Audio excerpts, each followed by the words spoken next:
Slovenija se pogreza v populistično politiko.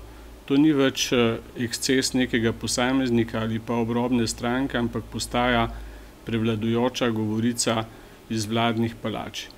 In ta jezik, ki je včasih obvladoval zakotne beznice, je jezik, ki ga danes govorijo ključni predstavniki vlade in vladne stranke v parlamentu. Ko nam ušesa para njihova skrb za malega človeka, ko poslušamo, kako bodo razlastili tajkune, kako bodo prekinili to neupravičeno bogatenje, moramo biti skrajno pozorni.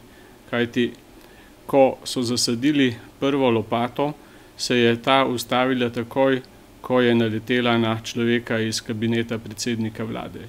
Ko so obljubili, da bodo hitro zgradili pediatrično kliniko, so to storili tako, da so plačali čudežnega dečka iz ekonomskega štaba Janeza Janše.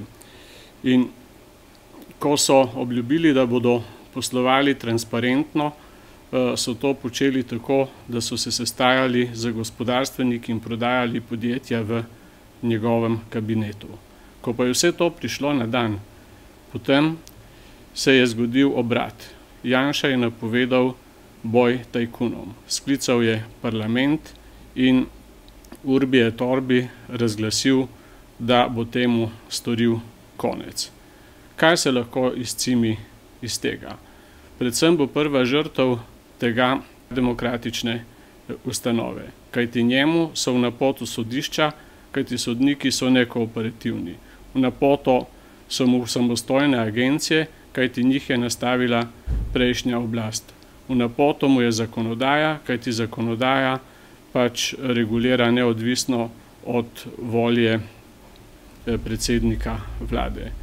Skratka, v tej deželi potrebujemo ne obljube, kaj se bo zgodilo v jeseni, ampak striktno opozicijo in striktno nasprotovanje taki politiki sproti. Sicer bo prepozno.